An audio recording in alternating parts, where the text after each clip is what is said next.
శుక్లాంబరధరం విష్ణుం శశివర్ణం చతుర్భుజం ప్రసన్నవదనం ధ్యాయేత్ సర్వవిఘ్నోపశాంతయేత్. గురుర్బ్రహ్మా గురుర్విష్ణుః గురుర్దేవో మహేశ్వరః గురుసాక్షాత్ పరబ్రహ్మ తస్మై శ్రీగురవై నమః. వ్యాసాయ విష్ణురూపాయ వ్యాసరూపాయ విష్ణవే నమో వై బ్రహ్మనిధయే వాసిష్ఠాయ నమో నమః. కూజంతం రామ రామేతి మధురం మధురాక్షరం ఆరుహ్య కవితాశాఖాం వందే వాల్మీకికోకిలం. శృతిస్మృతిపురాణానాం ఆలయం కరుణాలయం నమామి భగవత్పాదశంకరం లోకశంకరం. వాగర్ధావివ సంపృక్తౌ వాగర్ధప్రతిపత్తయే జగతః పితరౌ వందే పార్వతీపరమేశ్వరౌ. సూక్తిం సమగ్రయతున స్వయమేవ లక్ష్మీః శ్రీరంగరాజమహిషీమధురైః కటాక్షైః. వైదగ్ధ్యవర్ణగుణగుంభనగౌరవైర్యాం కండూలకర్ణకుహరాः కవయోధయంతి. హైమోర్ధ్వపుండ్రమజహన్మకుటం సునాసం మందస్మితం మకరకుండలచారుగండం బింబాధరం బహుళదీర్ఘకృపాకటాక్షం. శ్రీవేంకటేశముఖమాత్మనిసన్నిధత్తాం విమలపటి కమలకుటి పుస్తకరుద్రాక్షసస్తహస్తపుటి కామాక్షి పక్ష్మలాక్షి కలిత విపంచి విభాసి వైరించి. మనోజవం మరుతతుల్యవేగం జితేంద్రియం బుద్ధిమతాం వరిష్టం వాతాత్మజం వనరయూధముఖ్యం శ్రీరామదూతం శిరసా నమామి. ఆపదామపహర్తారం దాతారం సర్వసంపదాం లోకాభిరామం శ్రీరామం భూయో భూయో నమామ్యహం. హరి ఓం. పరమేశ్వర స్వరూపైన సభకి నమస్కారం. శ్రీరఘురామచారు తులసీదళదామ శమక్షమాది శృంగారగుణాభిరామ త్రిజగన్నుత శౌర్యరమాలలామ దుర్వార కబంధ రాక్షస విరామ జగజ్జన కల్మషార్ణవోత్తరకనామ భద్రగిరి దాశరథి కరుణాపయోనిధి. ఇది గోపరాజు గారు చేసినటువంటి దాశరథి శతకంలో మొట్టమొదటి పద్యం. నేను మీకు మొదటి రోజున భద్రగిరి దాశరథి కరుణాపయోనిధి అన్న మకుటం గురించి ప్రస్తావన చేసి 2-3 రోజుల ప్రసంగాలలో శ్రీ రఘురామ చారు తులసీదళదామ శమక్షమాది శృంగార గుణాభిరామ అన్న వరకు చెప్పాను. త్రిజగన్నుత శౌర్య రమాలలామ అంటారు. త్రిజగన్నుత శౌర్య రమాలలామ అన్న మాటకు అర్థం ఏంటంటే 3 లోకములలో ఉండేటటువంటి మహావీరులు ఎవరున్నారో ఆ మహావీరులందరికన్నా కూడా నీవు శౌర్యలక్ష్మి చేత వరింపబడినటువంటి వాడివై స్తుతింపబడినటువంటి ఓ రామా అని. అంటే 3 లోకములలో రాముడితో సమానమైనటువంటి విలువిద్యాపారంగతుడు కోదండ విద్యా గురువు లోకములో లేడు. ఆయన అంతటి గొప్పవాడు. అయితే ఇక్కడ మీరు ఒక విషయం తెలుసుకోవలసి ఉంటుంది. కేవలం విలువిద్య తెలిసి ఉండడమే రాముడి గొప్పతనమా, లేకపోతే అంతకన్నా రాముడిలో గొప్పతనం ఏమైనా ఉందా? రాముడితో సమానంగా బాణం వెయ్యగలిగిన వాడు లేకపోవచ్చు, రాముడితో సమానంగా అస్త్రప్రయోగం చెయ్యగలిగినటువంటి వాడు లేకపోవచ్చు. అదొక్కటేనా రాముడిలో గొప్పతనం? ఇంకేమైనా ఉందా అంటే శ్రీరామాయణంలోనే రాముడి యొక్క గొప్పతనం అంతా ఎక్కడుందో ఒక చోట చెప్పారు. జటాయువు శరీరాన్ని విడిచిపెట్టినప్పుడు గచ్చలోకాన్ అనుత్తమాన్ అన్నాడు రాముడు. నువ్వు ఉన్నతమైనటువంటి లోకములను పొందెదవుగాక, గచ్చలోకాన్ వాటికి వెళ్ళు అన్నాడు. ఒక మనుష్యుడు అలా పంపగలడా? ఇతర ప్రాణిని స్వర్గలోకానికి పంపించగలిగినటువంటి శక్తి మనుష్యుడికి ఉంటుందా? తన సాధన చేత తాను పొందాలి తప్ప ఇతర ప్రాణుల్ని స్వర్గలోకానికి వెళ్ళు అని శాసించగలిగినంత శక్తి మనుష్యుడికి ఉంటుందా? అంటే రాముడు పొందాడు అన్నారు. రాముడు పొందడం కాదు, రాముడు ఏ మార్గాన్ని అనుసరించి పొందాడో ఆ మార్గాన్ని అనుసరించి ఎవరైనా పొందవచ్చు. రాముడు ఎలా పొందాడు అని అడిగారు. సత్యేన లోకాంజయితి దీనేన్ దానేన రాఘవ గురూన్ శుశ్రూషయ ధనుషాయుధి శాస్త్రవాన్. రాముడి దగ్గర ప్రధానమైనటువంటివి 4 లక్షణములు ఉండేవి. సత్యేన లోకాన్ జయతి. రాముడు అనృతం ఎప్పుడూ మాట్లాడేవాడు కాడు. అసత్యం తాను మాట్లాడకపోవడం ఒక ఎత్తైతే, అసత్యం మాట్లాడడాన్ని అంగీకరించకుండా ఉండగలగడం, అసత్యం అంటే అసహ్యం కలిగి ఉండడం ఒక ఎత్తు. ఏదో నియమంగా కేవలం సత్యం చెప్తానని చెప్పడం కూడా చాలా గొప్పదే. రాముడు సత్యం చెప్పడం ఒక్కటే కాదు, సత్యం చెప్పని వాళ్ళని దగ్గరికి రానిచ్చేవాడు కాదు. అసత్యం మాట్లాడే వాళ్ళంటే రాముడికి ఇష్టం ఉండదు. రాముడు అందుకే ఎప్పుడు ఒకటి మీద నడుస్తాడు. ఒక్కతే భార్య, ఒకతే బాణం, ఒకటే మాట. రాముడి యొక్క మాట తీరులో ఒక గొప్పతనం ఉంటుంది. రాముడు ఎప్పుడైనా ఒక మాట అన్నాడు అంటే ఆ మాటకి కట్టుబడిపోతాడంతే తప్ప, ఒక మాట అనడం, మాట తప్పడం రాముడి జీవితంలో లేవు. అందుకే రాముడు ఒక మాట అంటాడు కైకమ్మతో మాట్లాడుతూ, రామోద్విర్నాభిభాషతే అంటాడు. అమ్మా నాకు 2 మాటలు తెలియవమ్మా అన్నాడు. ఇవాళ చేస్తాననడం, రేపు చెయ్యననడం రాముడికి తెలియవు. రాముడు ఒక మాట అన్నాడంటే ఆ మాటకి కట్టుబడతాడు. ఎంత సత్యవాదంటే ఒకానొకప్పుడు రాముడి గొప్పతనం గురించి చెప్తూ అంటుంది, అనృతం నహి రామస్య కదాచిదపి సమ్మతం విశేషేణ ఆశ్రమస్తస్య సమీపే స్త్రీజనస్య చ అంటుంది సీతమ్మ. నా భర్త అయినటువంటి రాముడిలో ఉన్న గొప్పతనం ఏమిటి అంటే, అనృతం నహి రామస్య కదాచిదపి సమ్మతం. అబద్ధమాడడం అనేటటువంటి దాన్ని రాముడు కదాచిదపి, కొద్దిగా కూడా ఒప్పుకోడు. ఈ పాటేనండి అన్న ఆయనేం అంగీకరించాడు. రాముడి నోటి వెంట వచ్చింది అంటే సత్యం అంతే తప్ప, అబద్ధం ఆడడం కొద్దిగా అయినా సరే ఆయన అంగీకరించే ప్రసక్తి లేదు. అనృతం నహిరామస్య కదాచిదపి సమ్మతం. పురుషుడు ఎక్కువ మాట్లాడేటటువంటిది 2 చోట్ల మాట్లాడతాడు అని చెప్తుంది శాస్త్రం. అదుపు తప్పి పురుషుడు మాట్లాడేది ఎక్కడ అంటే 2 చోట్ల. ఒకటి, భగవత్ సంబంధం కలిగినటువంటి వాళ్ళు కనపడితే తాను కూడా ఏదో భగవత్ సంబంధం ఉన్నవాణ్ణి, భగవంతుణ్ణి సేవిస్తున్నవాణ్ణి, నేను మంచివాణ్ణి అని చెప్పుకోవాలని, ఏదో మా తాతగారు వచ్చేసారండి, మా నాన్నగారు వచ్చేసారండి, మా అన్నయ్య ఇచ్చేశాడండి, నేను ఏదో ఇచ్చేశానండి అని వెళ్ళి పరిచయం చేసుకుని అదే పనిగా మాట్లాడుతూ ఉంటారు. కానీ అసలు నిజానికి భగవత్ సంబంధం కలిగినటువంటి పెద్దల దగ్గర అలా ఎక్కువ మాట్లాడకూడదు. వారి దగ్గరికి వెళ్ళినప్పుడు వారు చెప్పింది వినాలి తప్ప వారికి మనం చెప్పకూడదు, అది చేశాం ఇది చేశామని. మనం ఎంతటి వాళ్ళం వాళ్ళకి చెప్పడానికి? వాళ్ళు జీవితాలు భగవంతుడి కోసం పణం పెట్టిన పెద్దలు.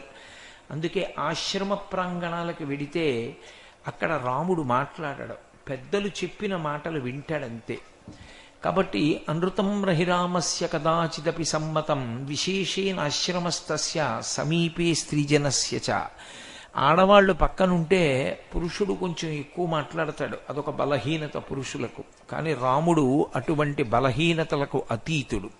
ఆయన అలా ఏదో ఆడవాళ్ళు ఉన్నారని ఎక్కువ మాట్లాడడం, ఆడవాళ్ళు లేరని తక్కువ మాట్లాడడం, అటువంటి పిచ్చి పనులు చేసేవాడు కాదు. ఆయన పరమ నిగ్రహంతో ఉంటాడు. ఎప్పుడు అనవసరంగా ఎక్కువ మాట్లాడడం అన్నది రాముని యొక్క జీవితంలో లేదు. అంతటి మహానుభావుడు. అందుకే ఆయన ఈ 3 గుణములతో పాటుగా సత్యేన లోకాంజయితి దీనేన్ దానేన రాఘవ. దీనులైన వాళ్ళు ఎవరైనా నా దగ్గర ఇది లేదు అని వస్తే వాళ్ళకి దానం చేయడంలో రాముడు వెనక్కి తీసేవాడు కాదు. అంతటి మహాదాత రాముడు. అందుకే దీనేం దానేన రాఘవ. ఎంతటి దాత అంటే, విభీషణుడు వచ్చి శరణాగతి చేశాడు. శరణాగతి చేస్తే విభీషణుడికి రావణాసురుణ్ణి సంహరించక మునిపే లంకారాజ్యానికి పట్టాభిషేకం చేసేసాడు. మరి విభీషణుడు వస్తే లంకారాజ్యానికి పట్టాభిషేకం చేసేసావు కదా, ఒకవేళ రావణాసురుడు కూడా మనసు మార్చుకుని వచ్చి నీ పాదముల మీద పడితే, నీ తప్పు చేశాను రామా నన్ను మన్నించు అని అడిగితే, అప్పుడు రావణాసురుణ్ణి రాజ్యం నుంచి తీయడం కుదరదు కదా మారినవాణ్ణి. అప్పుడు మరి విభీషణుడికి రాజ్యం ఎక్కడి నుంచి ఇస్తామని అడిగారు. నేను తిరిగి వెళ్ళిన తరువాత కోసల రాజ్యం నాకు వస్తుంది కాబట్టి నా రాజ్యాన్ని విభీషణుడికి ఇచ్చేస్తాన్నాడు తప్ప మాట తిరగడం అన్నది రాముడి జీవితంలో లేదు. కాబట్టి దీనేం దానేన రాఘవ. దీనులైనటువంటి వాళ్ళు రాముడి దగ్గర నిలబడాలి తప్ప దీనంగా ఎవరు ఏది అడిగినా సరే రాముడు అది ఇవ్వడానికి సిద్ధంగా ఉంటాడు. గురువున్ శుశ్రూషయ, గురువుల దగ్గర శుశ్రూష చేసి గురువుల యొక్క హృదయాన్ని ఆయన చూరగొంటాడు. గురువుకి శుశ్రూష అన్న మాటని జాగ్రత్తగా అర్థం చేసుకోవాలి. గురువుగారికి శుశ్రూష అంటే ఏదో గురువుగారి కాళ్ళు పట్టాలి, గురువుగారి చేతులు పట్టాలని కాదు. ఏది చెయ్యడం వల్ల గురువుగారు ఎక్కువ కాలం బ్రతుకుతారో అటువంటి పని చెయ్యడం. గురువుగారు శ్వాస ఎక్కువ ఖర్చు పెడతాడు. గురువుకుండే లక్షణం ఏమిటంటే శ్వాస ఎక్కువగా వాడతాడు.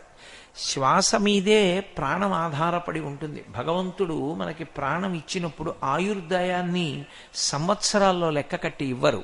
నువ్వు ఇన్నేళ్లు బ్రతుకుతావని ఇవ్వరు, ఇన్ని ఊపిరులు బ్రతుకుతావని ఇస్తారు. ఇన్ని ఊపిరులు తీయడం వరకే బ్రతకడం అని ఉంటుంది. ఎన్ని ఊపిరులు తీశాడు, ఇంకెన్ని ఊపిరులు తీయాలి అని తెలిసేటటువంటిది పరమేశ్వరుడికి ఒక్కడికే తెలుస్తుంది. ఆయన ఎక్కడో ఉండడు, ఇక్కడే కూర్చుంటాడు. అనాహతము అంటారు. అనాహతము అంటే మన చేత ఆపడానికి వీలు లేని గంట ఒకటి మోగుతూ ఉంటుంది. దేవాలయం తెరిచారనుకోండి, భగవద్ దర్శనం ప్రారంభమైంది అంటే గంట కొడతారు. మళ్ళీ భగవద్ దర్శనం అయిపోయిందనుకోండి, ఏకాంత సేవ అయిపోయిన తర్వాత ఇంకా గంట మోగకూడదు. రాత్రుళ్ళు ఒక్కొక్కసారి దేవాలయాల్లో పిల్లులు అవి తిరుగుతూ గంట మీదకి దూకుతాయి. గంట ఎట్టి పరిస్థితుల్లో మోగకూడదు ఇంకా రాత్రి. అందుకే గంటకి తాడు కట్టి స్తంభానికేసి కట్టేస్తారు, కట్టి వెళ్ళిపోతారు. ఇక రాత్రి ఏకాంత సేవ తర్వాత ఇక ఘంటానాదం వినపడకూడదు. భగవంతుడు ఉన్నంతసేపే గంట. ఇక్కడ కూడా ఈశ్వరుడు కూర్చుని ఉంటాడు. ఆయన కూర్చుని ఉంటాడు కాబట్టి ఇక్కడ గంట మోగుతూ ఉంటుంది. అదే lub dub lub dub lub dub అని మోగుతూ ఉంటుంది గుండె. ఈ లబ్ డబ్ అన్న చప్పుడు ఇన్నాళ్ల నుంచి కొట్టుకుంటున్నావు, ఓ రోజు విశ్రాంతి తీసుకుంటే ఆగదు. ఇంట్లో శుభకార్యం ఉంది, ఇంకొక 10 రోజులు కొట్టుకో అంటే కొట్టుకోదు. అది ఎంతకాలం కొట్టుకుంటుందంటే ఈశ్వరుడు లెక్క పెట్టుకుంటూ ఉంటాడు ఊపిర్లు. ఎన్ని ఊపిర్లు తీశాడు, ఎన్ని ఊపిర్లు విడిచిపెడుతున్నాడు లెక్క పెట్టుకుంటాడు. ఆయన నేను ఇన్ని ఊపిర్లు ఇచ్చాను అయిపోయాయి అనుకోగానే ఆ ఊపిర్ల లెక్క పూర్తయిపోతే ఆయన దిగిపోతాడు కిందకి. శివం వెళ్ళిపోతే ఆ శరీరము శవం అయిపోతుంది. ఊపిరిలు ఎక్కువ తీయడం అన్నది ఏ కారణం చేత జరుగుతుంది అంటే 3 కారణముల చేత జరుగుతుంది. ఒకటి ఉద్వేగము. ఏదైనా ఒక విషయంలో ఒక సుఖాన్ని అనుభవిస్తున్నాను అనే సంతోషంలో ఉన్నాడనుకోండి, ఊపిరిలు ఎక్కువ తీస్తాడు. కోపంతో ఉన్నాడనుకోండి, ఊపిరి ఎక్కువ తీస్తాడు. చాలా కోప్పడితే అందుకే ఊగిపోతారు, ఆ ఊపిరి ఎక్కువ తీసేస్తారు. 3, ఎక్కువ మాట్లాడే అలవాటు ఉన్నవాళ్ళు ఊపిరి ఎక్కువ తీసేస్తారు. గురువుకుండే లక్షణం ఏమిటంటే బోధ. ఎప్పుడూ శిష్యులకు ఏదో చెప్తూ ఉంటాడు. శిష్యులకు ఏదో చెప్తున్న కారణం చేత ఊపిరిలు ఎక్కువ తీస్తాడు. ఎక్కువ తీసిన కారణం చేత గురువు యొక్క ఆయుర్దాయం తగ్గిపోతుంది. ఓ 90 ఏళ్ళు బతకవలసిన వాడు ఓ 70 ఏళ్లే బతుకుతాడు. 20 సంవత్సరముల ఆయుర్దాయాన్ని ఊపిరుల రూపంలో శిష్యులకి బోధ చేయడానికి ఖర్చు పెట్టేస్తాడు. ఆ గురువు మిగిలిన సమయంలో ప్రశాంతంగా ఉన్నాడనుకోండి, ఆయన ప్రశాంతంగా ఉంటే ఆయన ఎక్కువ కాలం బ్రతుకుతాడు. ఆయన ఎక్కువ కాలం బ్రతికితే ఎక్కువ కాలం మాట్లాడతాడు. ఎక్కువ కాలం మాట్లాడితే మనకి ఎక్కువ విషయాలు తెలుస్తాయి, తెలిసి మన జీవితాలు బాగుపడతాయి. అందుకే గురువుగారు ఎక్కువ కాలం బ్రతికుండడానికి ఏది చెయ్యాలో అది చేస్తారు. అది చేయడము అన్న మాటకు అర్థం ఏంటి? గురువుగారి యొక్క శరీరము డస్సిపోకుండా, ఆయన బడలిపోకుండా శిష్యులు కాపాడుకుంటూ ఉంటారు గురువుగారిని. అందుకొరకు చేసేటటువంటి సేవకి గురు శుశ్రూష అని పేరు. దాని కొరకని చెప్పి గురువుగారు శారీరకంగా బడలిపోయే పనులు ఏముంటాయో అవి గురువుగారిని చేయనివ్వరు, శిష్యులు చేస్తారు. ఆ పనులు చేసి గురువుగారి శరీరాన్ని కాపాడుకుంటూ ఉంటారు. దాన్ని శుశ్రూష అంటారు. రాముడు గురువు యొక్క శుశ్రూష చేయడంలో మహానుభావుడు. రాముడి పేరు చెప్తే లోకమంతా వంగిపోతుంది, గురువు పేరు చెప్తే రాముడు వంగిపోతాడు.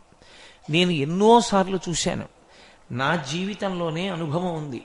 ఎప్పుడైనా విశ్వామిత్ర మహర్షి గురించి కానీ వశిష్ఠ మహర్షి గురించి కానీ చాలా విశేషంగా చెప్తే ఆ ఉపన్యాసం పూర్తి చేసి వచ్చిన కొద్దిసేపటికే వర్షం పడుతుంది. మొన్న నేను తిరుమలలో కూడా ఆ తిరుపతి మహతీ ఆడిటోరియంలో ఉపన్యాసం చెప్పినప్పుడు సీతారామ కళ్యాణంలో విశ్వామిత్ర మహర్షి గొప్పతనం చెప్పి నా విడిదికి వచ్చాను. రాత్రి పడుకుందామని ఎడుతున్నాను, బ్రహ్మాండమైన వర్షం. తన గురువు గురించి మాట్లాడితే రాముడు పరమ ప్రసన్నుడవుతాడు, మహాసంతోషపడిపోతాడు రాముడు. రాముడికున్నంత గురుభక్తి అసలు రామునికేమి కృష్ణావతారమైనా అంతే. సాందీపని మహర్షి పేరు చెప్తే నేల మీద పడిపోయాడంతే. గురువు పేరు చెప్తే అగ్గగ్గలాడిపోతాడు. రాముడు ఎంత గొప్పవాడైనా కావచ్చు, గురువుగారు రాముణ్ణి కొంచెం గౌరవంగా ఏమైనా మాట్లాడినా, రామా ఈ పని కొంచెం చేసి పెట్టగలవా అని అడిగినా రాముడు చాలా చిన్నతనం పొందేవాడు. అలా గురువుగారు చేసి పెడతారా అని అడగడం ఏమిటి, ఇది చెయ్యరా అని చెప్పాలి మీరు అని గురువు దగ్గరికి వచ్చి చేతులు కట్టుకుని వంగి మాట్లాడేవాడు. ఇమౌస్మము నిషార్దూల కింకరౌ సముపస్థితౌ ఆజ్ఞాపయ యథేచ్ఛం వై శాసనం కరవామకిం. ఒక శిష్యుడిగా ఉండాలనుకున్నవాడు రాముడి దగ్గర నేర్చుకోవలసినటువంటి విషయం, చేతులు కట్టుకుని వంగి నిలబడి ఇమౌస్మ మునిషార్దూల కింకరౌ సముపస్థితౌ అనేవాడు. మీ సేవకుడు మీ దగ్గర ఉన్నాడు, మీరు ఈ పని చేస్తావా అని అడక్కండి, ఒరే రామా ఈ పని చెయ్యనండి అంతే. తప్ప మీరు శాసనం చెయ్యాలి, మీరు ఆజ్ఞాపించాలి తప్ప ఇది చేస్తావా అని మీరు అడగకూడదు, చెయ్యమని చెప్పాలి గురువుగారు అనేవాడు. అంతటి మహానుభావుడు. గురువు దగ్గర అస్సలు నోరు తెరిచి ఎక్కువ మాట్లాడేవాడు కాదు. గురువుగారిని ఎంత రక్షించుకోవాలో, గురువుగారు మాట్లాడుతుంటే ఎంత జాగ్రత్తగా వినాలో చూడాలి అంటే రాముడే ప్రబలమైనటువంటి ఉదాహరణ. కాబట్టి గురువున్ శుశ్రూషయ ధనుషాయుధి శాస్త్రవాన్. రాముడు గొప్ప కోదండ విద్యాపారంగతుడు. ఆయన లక్ష్యాన్ని చూడకపోయినా సరే ఫలానా చోట ఫలానాది ఉన్నది అంటే దాని మీదకి బాణం వేయగలడు, అంత శక్తివంతుడు రాముడు. ఒక చోట కిష్కింధకాండలో సుగ్రీవుడు పరీక్ష పెట్టాడు. మా అన్నయ్య వాలి ఈ మద్ది చెట్టు దగ్గరికి వచ్చి ఊపితే దాని ఆకులు రాలిపోయేవి, ఏది నువ్వు అలా చేయగలవా అని అడిగాడు. అడిగితే రాముడు 7 తాటి చెట్లను 7 మద్ది చెట్లను ఒకే బాణంతో పడగొట్టి, అది కూడా ఎంతసేపు ఇలా కనుమూసి కను తెరిచే లోపల రాముడు విడిచిపెట్టిన బాణం 7 సాలవృక్షముల కింద నుంచి వెడితే 7 సాలవృక్షములు తెగిపోయి కింద పడిపోయి. కింద పడిపోతే బాణం పాతాళలోకానికి వెళ్ళి పాతాళలోకాన్ని చూసి మళ్ళీ వెనక్కి తిరిగొచ్చి రాముడి అమ్ముల పొదిలో చేరిపోయింది. ఎంతసేపట్లో? కన్ను మూసి కన్ను తెరిచేతంతలో. అంతటి కోదండ విద్యాపారంగతుడు. అంత శక్తివంతుడైన రాముడు నిష్కారణంగా ఎవ్వరి మీద బాణం వేయడు. ఒకవేళ రాముడు నాకు వీడు శత్రువు అని భావించకపోయినా రాముడు నాకు శత్రువు అని భావించిన వాణ్ణి కూడా రాముడు చంపడం. ఎన్నో అవకాశాలు ఇస్తాడు, మారడానికి అవకాశం ఇస్తాడు, తప్పు దిద్దుకోవడానికి అవకాశం ఇస్తాడు. ఎంతకీ తప్పు దిద్దుకోక పెంకితనంతో నిలబడిపోతే మాత్రమే రాముడు బాణం వేసి చంపుతాడు. అందుకే మీరు చూడండి, రామాయణంలో నిజంగా రావణాసురుడు చేసినటువంటి తప్పుకి రావణాసురుడు కనపడగానే చంపేయాలి. కానీ అంగదుడితో రాయబారం పంపాడు, హనుమతో రాయబారం పంపించారు. ఎదురుగుండా రావణాసురుడు కనపడినా సరే రథం విరగ్గొట్టి ఇంటికెళ్ళి మళ్ళీ రేపు రా అన్నాడు, మనసు మార్చుకుంటాడేమోనని. అప్పుడు కూడా మనస్సు మారక యుద్ధం చెయ్యడానికే నిలబడినటువంటి రావణుణ్ణి సంహరించాడు తప్ప, చేతిలో బాణం ఉంది, ధనస్సుంది, కోదండ విద్య ఉంది, అస్త్రశస్త్రములు తెలిసున్నవాడనని రాముడు ఎదురుగుండా ఉన్నటువంటి వ్యక్తి మీద బాణప్రయోగం చెయ్యడు. అంతటి నిగ్రహం కలిగినటువంటి వాడు. రాముడిలో ఎంత గొప్పతనం ఉన్నవాడంటే మహానుభావుడు, ఆయన జీవితంలో ఆయన ఎప్పుడూ రమిస్తూ ఉంటాడు. రమించడం అంటే ఆనందంతో ఉండడం. లోపల ఎంతో ఆనందంతో ఉంటాడు. దేనివల్ల ఆనందంతో ఉంటాడో తెలుసా రాముడు? అసలు రామాయణంలో ఇది అర్థమైతే వాడు రాముడు అవుతాడు.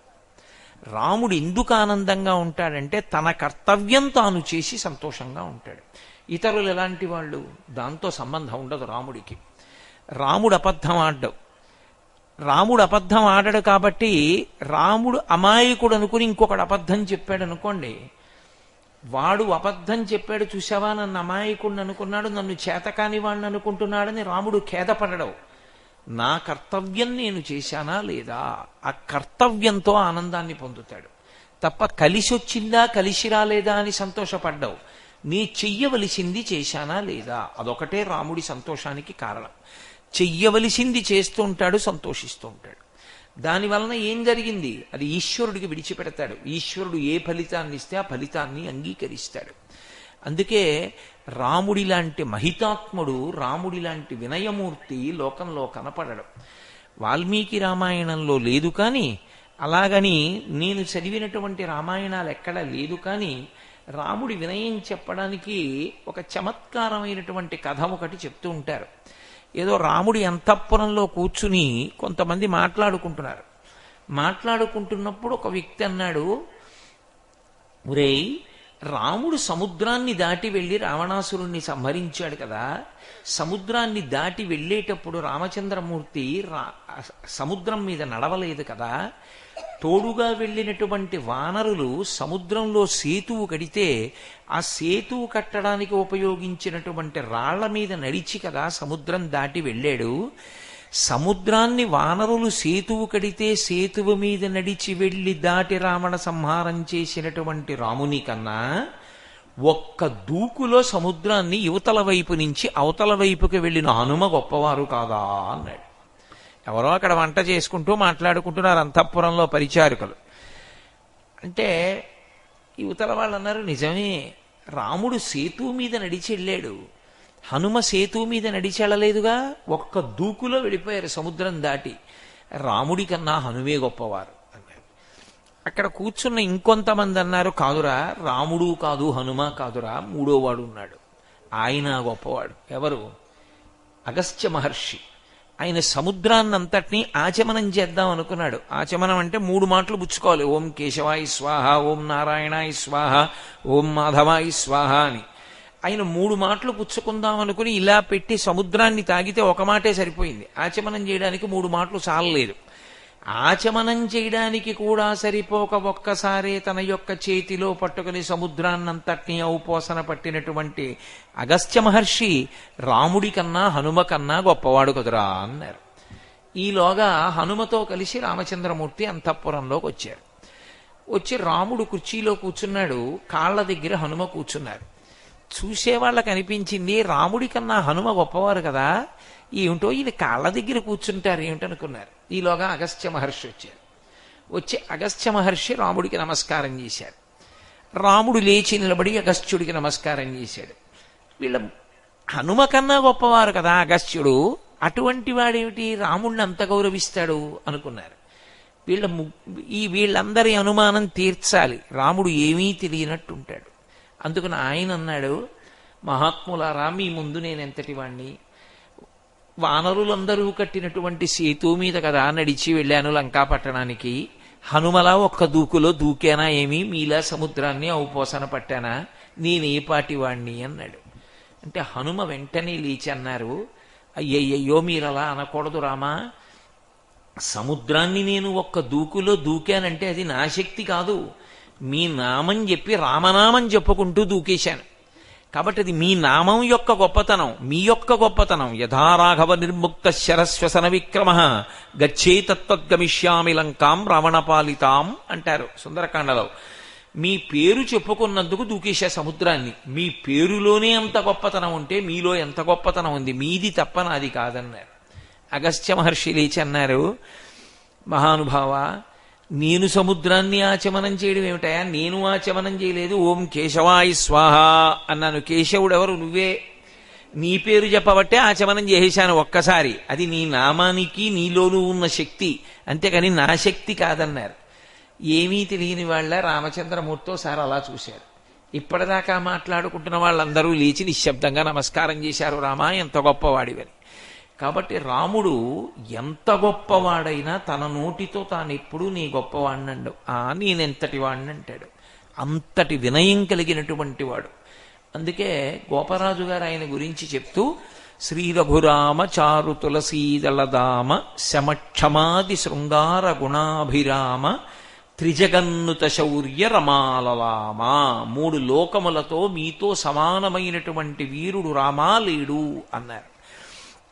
యుద్ధం చేసేటప్పుడు సావధానము అని ఒక మాట ఉంటుంది. యుద్ధానికి అకస్మాత్తుగా లేచి యుద్ధం చేయడం ఒక ఎత్తు, అకస్మాత్తుగా కాకుండా యుద్ధానికి వెడుతున్నాను అని సిద్ధపడి యుద్ధానికి వెళ్ళి యుద్ధం చేసి గెలవడం ఒక ఎత్తు. యుద్ధానికి నేను వెడుతున్నాను అన్నప్పుడు నేను యుద్ధానికి మానసికంగా సిద్ధపడి ఉంటాను. కాబట్టి నేను యుద్ధరంగంలో ఉద్యుక్తుడనై ఉంటాను, ప్రమత్తంగా ఉంటాను తప్ప ఏదో సాధారణంగా ఉండుండి హడావిడిగా అకస్మాత్తుగా యుద్ధం చేసేవాళ్ళ ఉండడం ఉండదు. చాలా అప్రమత్తంగా ఉంటాడు. కానీ రాముడు చేసినటువంటి యుద్ధాలు మీరు చూస్తే, రాముడు యుద్ధానికి సిద్ధపడి చేసినప్పుడు చేసిన యుద్ధం కన్నా అకస్మాత్తుగా రాముడు యుద్ధం చేసినప్పుడే రాముడిలో ఉన్న శక్తి బయటికి వస్తుంది. ఎంత శక్తి ప్రదర్శిస్తాడంటే అకస్మాత్తుగా యుద్ధం చేసినప్పుడు, ఒక రోజున రాముడు కొండ కొమ్ము మీద కూర్చుని ఉన్నాడు పర్ణశాలలో. పక్కన సీతమ్మ కూర్చుంది, లక్ష్మణస్వామి కూర్చుని ఉన్నాడు. లక్ష్మణస్వామి దగ్గర ఒక బలహీనత ఉంటుంది. ఆయనకి రాముడి మీద వెర్రి మమకారం. ఆ వెర్రి మమకారం దృష్ట్యా ఏం చేస్తాడంటే, రాముడు లక్ష్మణ ఈ పని చెయ్యి అంటే నేను ఈ పని చేస్తాను అన్నాడు అనుకోండి, ఊరుకోడు. అన్నయ్య మీరు చేయడం ఏమిటి, నేనే చేస్తాను, అన్నయ్య మీరొద్దు నేనున్నాను కదూ అంటూ ఉంటాడు. రాముడు కాసేపు నచ్చ చెప్పవలసి ఉంటుంది. కాదు, నేను ఎందుకు చెప్పానో అర్థం చేసుకో, ఈ పని చేయవలసిందే అని చెప్తే తప్ప వినడు లక్ష్మణస్వామి. భరతుడు అలా కాదు, ఒక్క మాట చెప్తే పాటిస్తాడు భరతుడు.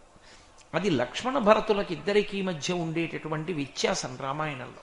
లక్ష్మణస్వామిది పిచ్చి భక్తి, భరతుడిది తక్కువ కాదని కాదు, కానీ వెంటనే వింటాడు చెప్పగానే. అది రాముడికి నిజానికి కొంచెం తేలికగా ఉంటుంది వ్యవహారం. లక్ష్మణస్వామి సీతమ్మ పక్కన ఉన్నారు పర్ణశాలలో, ఏదో కూర్చుని మాట్లాడుకుంటున్నారు ప్రశాంతంగా. మాట్లాడుకుంటున్న సమయంలో అకస్మాత్తుగా కరుడు దూషణుడు అని 2 రాక్షసులు, రావణాసురుడు జనస్థానంలో వాళ్ళని తన పనుపుని నియమించాడు అరణ్యంలో. వాళ్ళ దగ్గర ఉన్నటువంటి రాక్షస బలం 14,000 మంది రాక్షసులు ఉన్నారు. అందులో ఏ ఒక్కరూ సామాన్యులు కారు. ఒక్కొక్కడు 100 తాటి చెట్ల ఎత్తు ప్రమాణంలో ఉంటాడు. అంతంత పెద్ద పెద్ద రాక్షసులు. వాళ్ళను ఒకణ్ణి గెలవడమే చాలా కష్టం.